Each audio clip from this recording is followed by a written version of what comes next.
You're listening to the Candid Comms podcast with Rachel Miller. Tune in for practical advice and inspirational ideas to help you focus on all things internal communication related. Hello and welcome to the show. Who should write an internal communication strategy inside organisations? That's the focus of our conversation today, and you will leave with one thing to know, one thing to do, and one thing to think about. Let's get started. What we need to know is who is going to write an internal communication strategy. You don't need to be the most experienced internal communicator in your company, or even to be in a leadership position to write an internal comms strategy. An internal communication strategy is an opportunity to show what you know and to influence communication positively inside an organisation. It's a really good developmental opportunity. Your tactics are what you do and how you do it, and your strategy is why you do it. Now, if you've not written an internal communication strategy before, you'll probably be more familiar with writing what you do and how you do it. But the development opportunity comes by the requirement to write why you communicate in a certain way in your organisation, or why you need to communicate in a certain way in the future with your longer term ambition clearly mapped out. Whenever I'm setting out to write an internal communication strategy, I look at the inputs that need to go into it. Another way to think about this is thinking about the context as ingredients. I may know the outcome I want, which is my longer term ambition of what those ingredients will be making.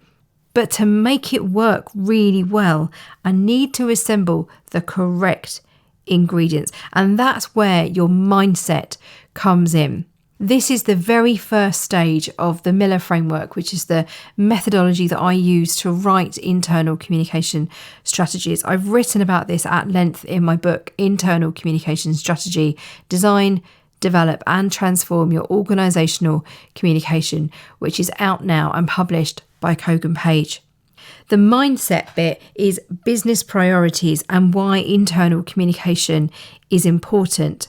So that's where the why comes in. You're trying to create that ambition. You're trying to set the scene and create the context for why internal communication matters inside your organisation, being clear on that outcome of what you are striving to achieve and trying to create. Strategy creation is normally considered to be the remit of the comms director or the head of internal communication. It sits under their remit. And that does make sense because often it is the most senior person in a function who sets the direction of travel and sets out what that outcome is going to be. It's probably in their objectives to write an internal communication strategy, and it's mirrored in the team's objectives to align with it. A comms director or a head of internal communication also has the most access to senior leaders typically inside an organisation. So ideally, they should be closer to the why or the purpose of the actual organisation. However, if your organisation, if you're listening to this and you think I am a team of one, or I'm brand new in and there isn't an internal comms strategy and I want to create one, or I've never worked anywhere that doesn't have one before, and you feel like you want to take it on, then go for it. You will find so much advice and guidance from me in the book, on the blog, on the allthingsic.com/blog. There's 1,800 articles there, and so many are focused on internal communication strategy. And you'll also find seasons of the Candid Comms podcast to help you. So if you're looking for advice and guidance on what to write and how to write, you're going to find it external to your organisation. However, if there is someone in a senior role above you inside your organisation, I would inform them of your intention. Tell them that I'm intending to write an internal comms strategy. Say that to them, or say, I'm thinking of writing an internal communication strategy. What do you think? Because you never know They could be working on one or have been thinking about one behind the scenes that you're not aware of. So I don't want you to waste your time in doing all this research and thinking about it if actually there's some work happening in the background that you're unaware of. And let's be really candid comms friends, because this is the Candid Comms podcast. It will help you see how they feel about you writing it as well. It might be that because of hierarchy in your organisation or your culture, it's not the done thing for somebody who's not a head of or a director to write a strategy. It's really useful to know that. So that's what I want you to know. Consider who the right person is in the organisation to write it. And if you think it's you, if you're feeling under pressure to write one, or you've identified there's a gap and you want to write an internal comm strategy, I would encourage you to go for it. What's the worst that can happen? If you've done your homework and you've tested the water internally about, how will people feel if I write one? Or there's a gap. Someone needs to do it. No one's offering to do it. I'm going to do it. I encourage you to have those conversations with peers, have those conversations with your boss. And if you think, do you know what, I'm going to take it on, then know that I'm in your corner. I am supporting you all the way, and you will find so many resources via All Things I See to support you.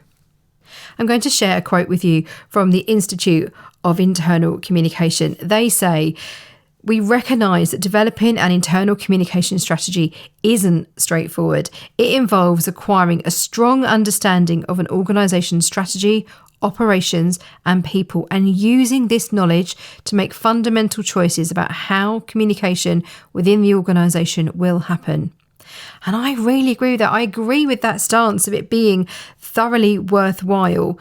They say, done well, it can help internal communication to make a meaningful and valuable contribution to an organisation's success.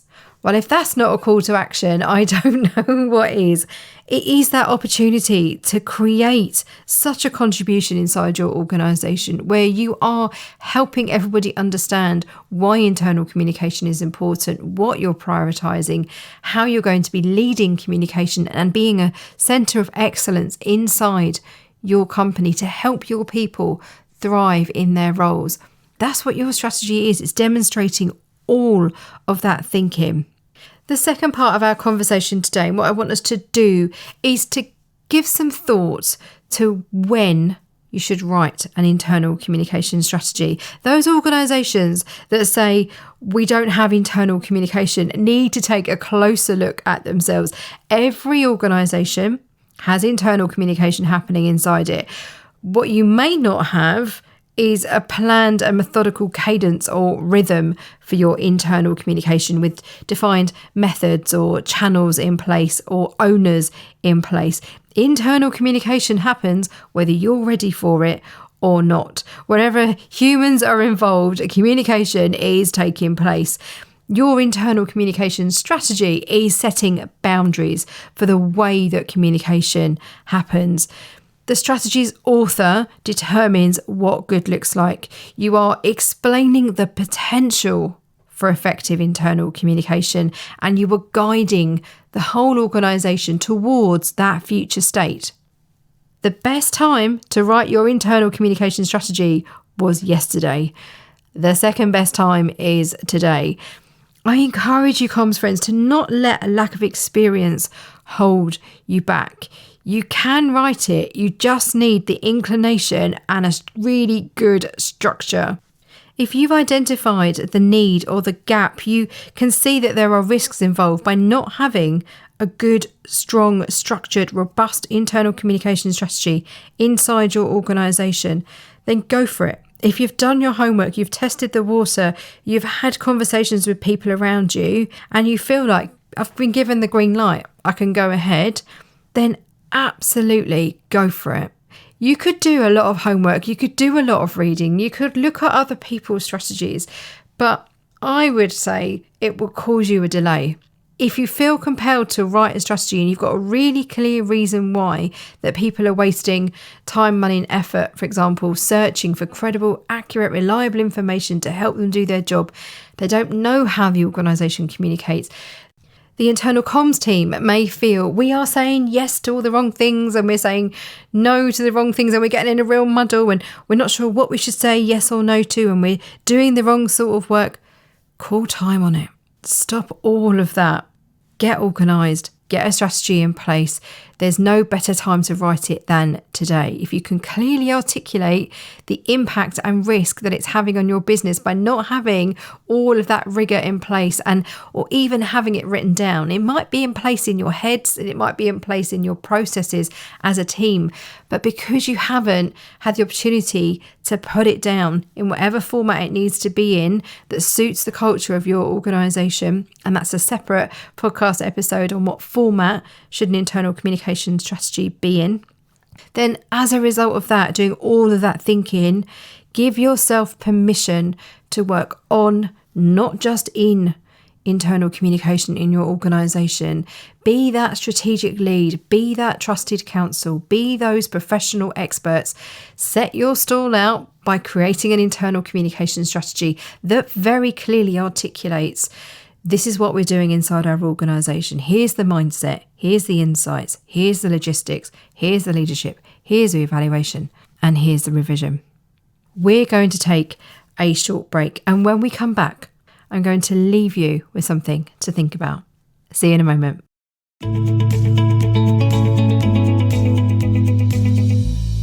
The Candid Comms podcast is brought to you by All Things IC. My brilliant team and I offer consultancy, training and one-to-one support to advise internal communicators so you can thrive in your role. I established the business back in 2013, and over the years we have helped thousands of in-house internal communicators increase your skills, knowledge and confidence. See allthingsic.com to find out more. You'll discover the latest offers and can explore on-demand, in-person and virtual courses. You'll find 1,800 blog posts on all things internal comms related, and it's the way to order a signed copy of my book, Internal Communication Strategy. See allthingsic.com.